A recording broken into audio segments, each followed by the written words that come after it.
الحمد لله الذي أرسل رسوله بالهدى ودين الحق ليظهره على الدين كله وكفى بالله شهيدا وأشهد أن لا إله إلا الله وحده لا شريك له وأشهد أن محمدا عبده ورسوله صلى الله عليه وعلى آله وصحبه أجمعين. أما بعد. Respectful brothers and sisters in Islam, brothers and sisters in Islam, the Prophet sallallahu alayhi wa sallam has mentioned in a hadith of his which has been transmitted by Imam al-Bukhari rahimahullah and others,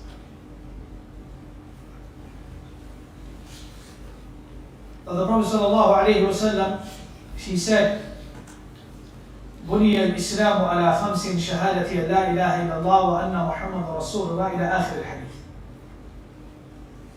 That Islam has been built upon 5 pillars. And then he mentioned the first pillar of Islam, which is the Shahaadah, and which is the testimony that there is no deity worthy of worship in truth except Allah, and that indeed Muhammad is the messenger of Allah. In our previous khutbah, alhamdulillah, we completed the first part of the first pillar of Islam, understanding the meaning of La ilaha illallah.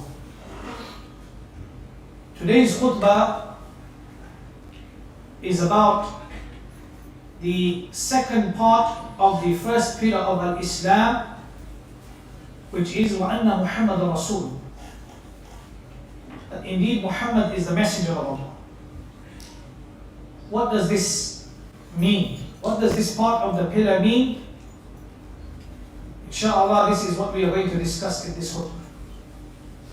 As we all know that in order for somebody to be a Muslim, he must testify, he must bear witness by uttering the statement, La ilaha illallah Muhammadur Rasul. First part being that there is no deity worthy of worship in truth except Allah, and Muhammad is the messenger of Allah. So, Muhammadur Rasulullah, in order for us to understand this statement, وَأَنَّ مُحَمَّدٌ رَسُولُ اللَّهِ, and what this statement requires, how this statement should be understood and implemented, the people of knowledge, the Ahlul Ilm and the Ulama, they say that in order for you to accept Muhammad as the messenger of Allah, there are 4 principles that need to be implemented. First of all, we understand that Muhammad sallallahu alayhi wa sallam was the final prophet and messenger. He was sent to the whole of mankind. He was sent to the jinn and the ins. The Prophet sallallahu alayhi wa sallam is a mercy for the entire universe. Allah says, وَمَا أَرْسَلْنَاكَ إِلَّا رَحْمَةً لِلْعَالَمِينَ. So these 4 principles need to be implemented. If you want to follow Muhammad Rasulullah sallallahu alayhi wa sallam, and if you want to take him as your final prophet and messenger, you have to be sure that you implement these 4 principles. Without implementing these 4 principles, you cannot be following Muhammad Rasulullah sallallahu alayhi wa sallam. It will just be a claim without any action. What are these 4 principles? First principle is طاعته صلى الله عليه وسلم فيما أمر, that you obey Muhammad Rasulullah صلى الله عليه وسلم in everything that he has commanded you. Second principle, وتصديقه صلى الله عليه وسلم فيما أخبره. You believe in everything he صلى الله عليه وسلم has informed you. Everything the Prophet ﷺ has informed us with, we believe in. The third principle, واجتناب ما نهى عنه وزجر, and to abstain from everything that he sallallahu alayhi wasallam prohibited and forbade. To abstain from it. And the fourth, وَأَلَّا يُعْبَدُ اللَّهُ إِلَّا بِمَا شَرَعَ عَلَيْهِ الصَّلَاةُ وَالسَّلَامُ, and not to make ibadah of Allah except that which he sallallahu alayhi wasallam legislated and approved. When a person implements these four principles, only then he can be following Muhammadur Rasulullah sallallahu alayhi wasallam.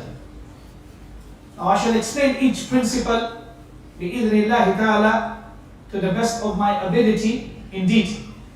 The first principle, طاعته صلى الله عليه وسلم فيما أمر, that you obey him sallallahu alayhi wasallam in everything that he has commanded you with.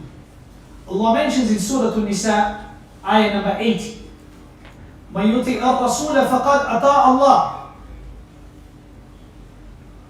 he who obeys the messenger, then indeed he has obeyed Allah. So if you want to obey Allah subhanahu wa ta'ala, you have to obey his messenger. Here the obedience in this ayah was mentioned before the obedience of Allah to show the status and the importance of following Muhammadur Rasulullah sallallahu alayhi wa sallam, obeying Muhammadur Rasulullah sallallahu alayhi wa sallam. You have to absolutely obey him in everything without any exception. There is no choice when it comes to obeying the Messenger of Allah sallallahu alayhi wa sallam. The Prophet sallallahu alayhi wa sallam, as mentioned by Abu Hurairah radiyallahu anhu, a hadith transmitted by Imam al-Bukhari in his Sahih, the Prophet sallallahu alayhi wa sallam said, كل أمتي يدخلون الجنة إلا من أبى. قالوا يا رسول الله ومن يأبى؟ قال عليه الصلاة والسلام من أطاعني دخل الجنة ومن عصاني فقد أبى.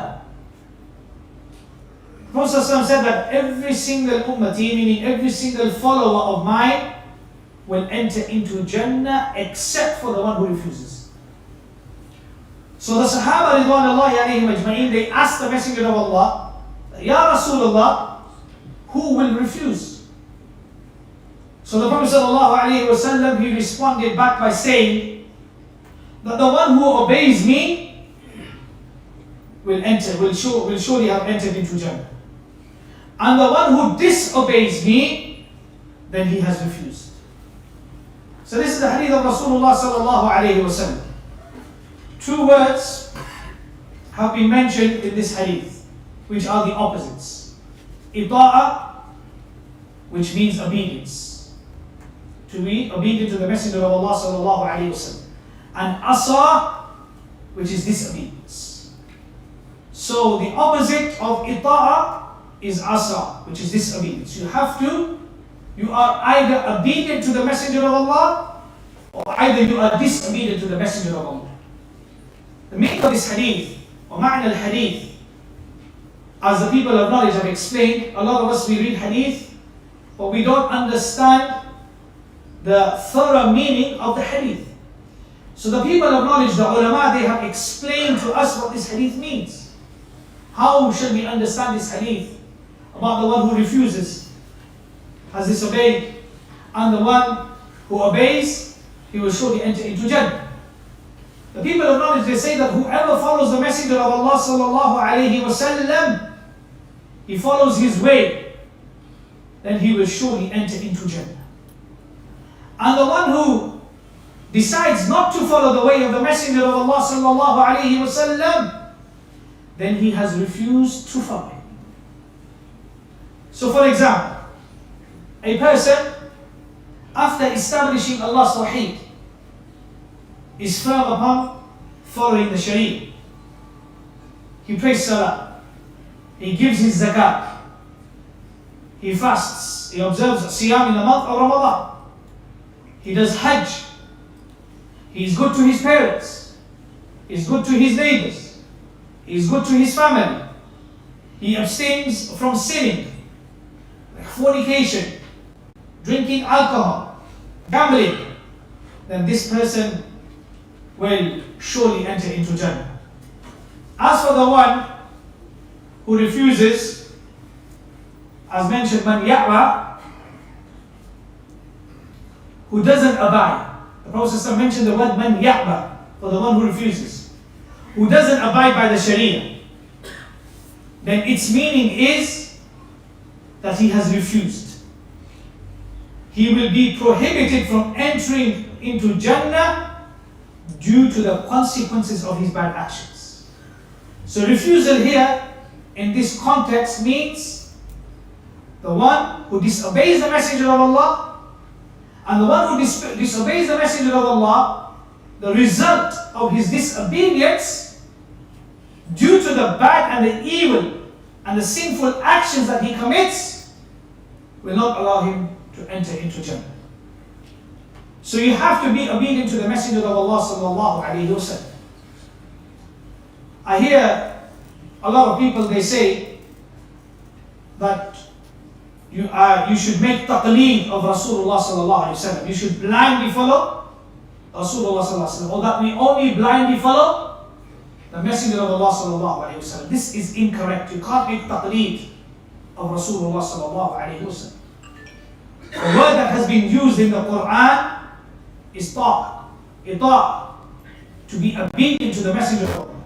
Taqleed is when you blindly follow somebody without demanding or knowing its evidence. Or you follow somebody or take somebody as your example without knowing its evidence. Whereas following the Messenger of Allah sallallahu alaihi wasallam is based upon divine knowledge, which is revelation.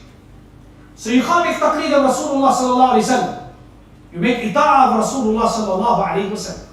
Blind following is done to other than the Messenger of Allah sallallahu alaihi wasallam. With regards to Rasulullah sallallahu alaihi wasallam, then the word that has been used in the Quran is ita'ah. So for example, just now we are in the month of Dhul Hijjah. And in the month of Dhul Hijjah, many of our Muslim brothers and sisters, they went to Makkah and they went to perform Hajj. Many of them were blessed to go to Makkah and to complete one of the pillars of Islam, which is Al-Hajj. When you look at Al-Hajj in the Quran, Allah subhanahu wa ta'ala mentions, وَلِلَّهِ عَلَى النَّاسِ حِجُّ الْبَيْتِ مَنِ اسْتَطَاعَ إِلَيْهِ سَبِيلًا.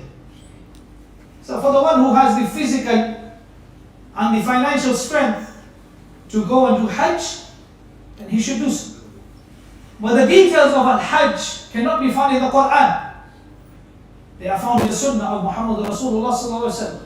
Where does it say in the Quran that you have to go around the Kaaba 7 times? Does it say anywhere in the Quran? It says nowhere in the Quran. Where does it say that you have to run between Safa and Marwa 7 times? Does it say anywhere in the Quran? It does not say. Where does it say that you have to spend these nights in Mina and a night in Muzdalifah? And then that you have to stand in Arafah. All these actions and all these rituals of Hajj are taken from the Sunnah of Muhammad Rasulullah sallallahu alaihi wasallam. That's why it's so important to follow and be obedient to the Messenger of Allah sallallahu alaihi wasallam.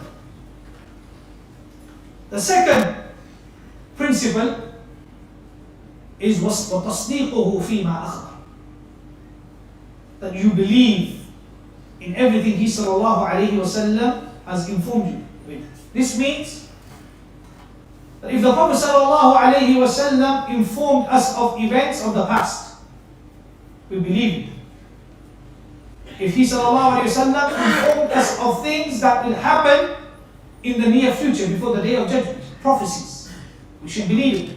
Many of the prophecies that the Prophet sallallahu alayhi wasallam prophesied have already come true, and the remaining will also come true. So for example, the Prophet ﷺ informed us of Dajjal, that Dajjal exists and he will be released before the day of judgment. so that he will test the people. The believers will be tested. And those who will disbelieve, then they will be from his party. Destined to go to the hellfire. The Prophet ﷺ informed us that Isa alayhi salam will descend before the day of judgment. These are what the Prophet ﷺ informed us of the near future, of the events that will happen. So we as believers, we as Muslims, we must believe in everything that the Prophet ﷺ informed us. We must not have doubts with regards to anything. And this is the danger of social media today. The danger of social media is that when people are taking and learning the religion from social media, there are certain misguided individuals who are putting doubts in the minds of the Muslims with regards to such issues, saying that Dajjal is a technology. Where Rasulullah said Dajjal is a man. Where some of the companions they met with Dajjal. They are saying that Isa alayhi salam has died. His grave is in Kashmir. He will not descend. So these are the dangers.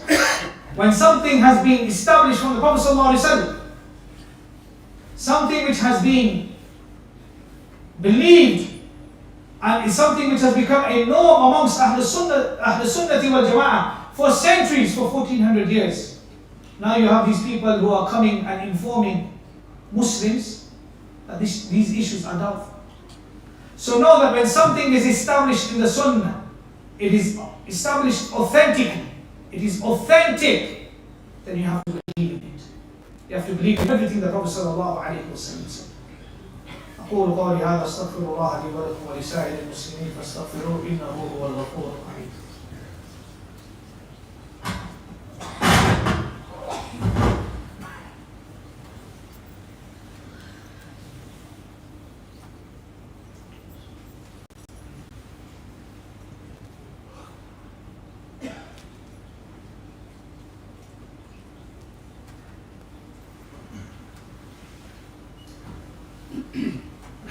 الحمد لله والصلاة والسلام على رسول الله وعلى آله وصحبه أجمعين.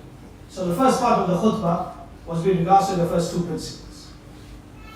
The first was طاعته فيما أمر, to be obedient to the Messenger of Allah in everything that he commanded us.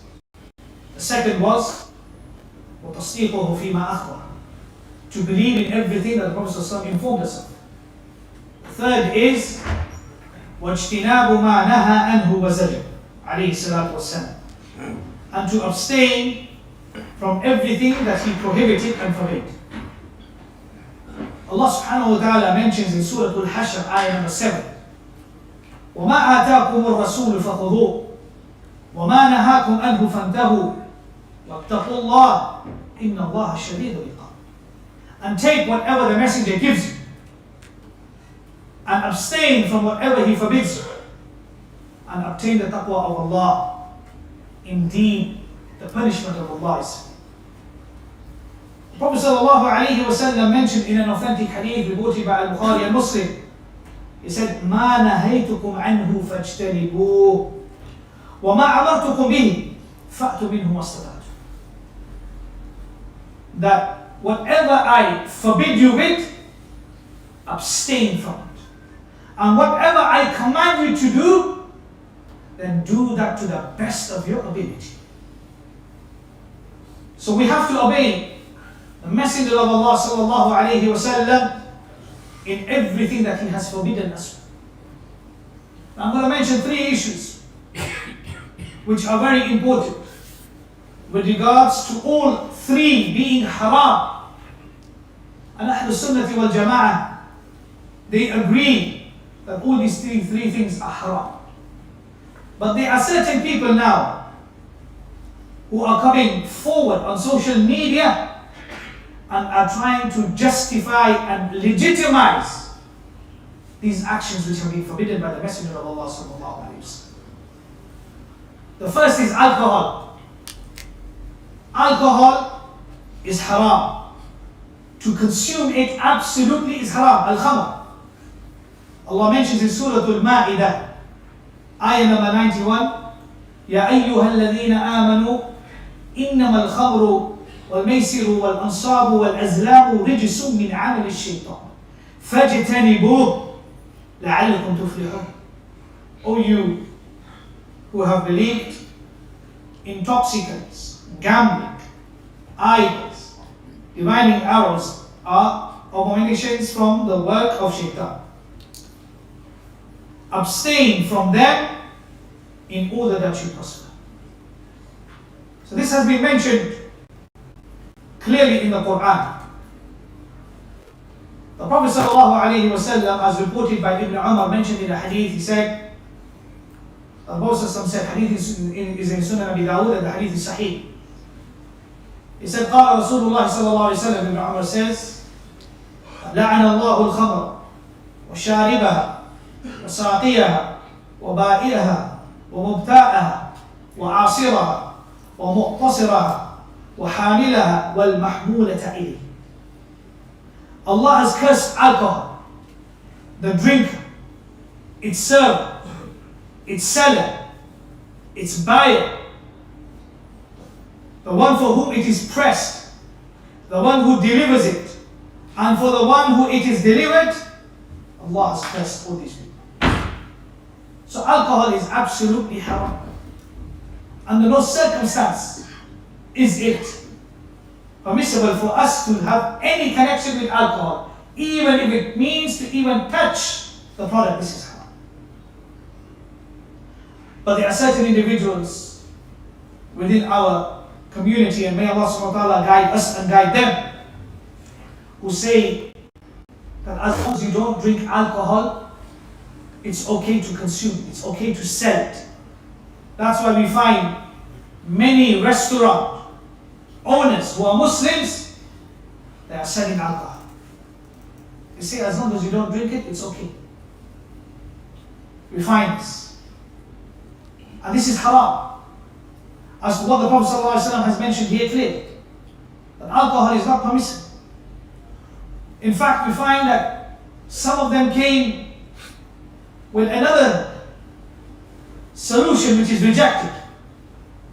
They said that alcohol will not be consumed, will not be sold on their premises, but the people can bring their own alcohol to the restaurants and drink it. So you saw in some of these restaurants there were signs that you could bring your own drinks.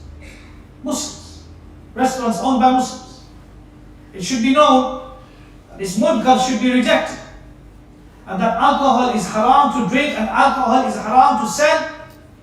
In fact, there should be no form of connection when it comes to alcohol. You cannot even deliver it. You cannot even initiate selling this product because it has been cursed by Allah subhanahu wa ta'ala. The second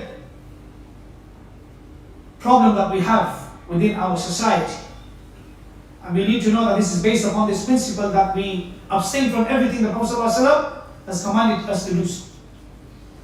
And that is music. Music has become halal. People have legitimized music. Allah mentions in the Quran where He states, وَمِنَ النَّاسِ مَنْ يَشْتَرِي لَهْوَ الْحَدِيثِ لِيُضِلَّ عَنْ سَبِيلِ اللَّهِ بِغَيْرِ عِلْمٍ. Surah Luqman, ayah number 7. And of people is he who buys the amusement of speech to mislead others from the way of Allah without knowledge. Lahwa al-hadith, amusement of speech.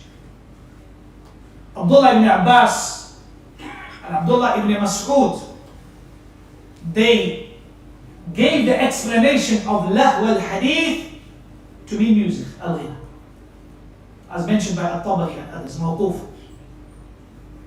And there is no disagreement amongst Ahl Sunnah wal Jama'ah for centuries. In fact, all the four famous fiqh madhabs, the Hanafiya, the Malikiya, the Shafi'iyya and the Hanabila, all of them agree without any dispute or differing that music is haram. Lahwa al-hadith here, as explained by Ibn Abbas and Abdullah ibn Mas'ud, al-ghina is accepted. But there are those who are saying that ghina, when it comes to music, musical instruments, the musical instruments, this is an issue of differing. The scholars differ on this issue. To the extent that we find a famous person who accepted Islam 30, 40 years ago, and he was a musician. And he left music when he became a Muslim. And now after 30, 40 years, he's gone back to music. Because he said it's a difference of opinion. Just imagine. He became Muslim and he left music. And now recently, in the past 10 years, he's gone back to music. To the extent that when he came to a conference, he came with his guitar and he started playing his guitar. Because why? Because there are certain individuals who try to confuse the masses. Because they don't go back to the people of knowledge. So music is haram. My brothers and sisters in Islam, there is no dispute about this. As explained by Abdullah ibn Mas'ud and Abdullah ibn Abbas. So we have to follow the Messenger of Allah sallallahu alayhi wasallam in everything that he forbade us. If you lend your ears to the people who are not qualified, they will confuse you. And this principle of abstaining from that which the Prophet ﷺ commands you to will be clouded for you. So we ask Allah subhanahu wa ta'ala to protect us from misguidance. And we ask Allah subhanahu wa ta'ala that He gives us the ability, the tawfiq to follow that what we have learned today. With regards to the three principles that we have learned today. And that we abstain from everything that the Prophet ﷺ has commanded us to do so. Our salvation and us being successful in this dunya and in the akhirah lies in following and taking from the Messenger of Allah ﷺ. With regards to these opinions, then these opinions are floating everywhere. They are virtual on social media. What concerns us is what was the position of Muhammad Rasulullah, what was the teaching of Muhammad Rasulullah sallallahu alaihi wasallam.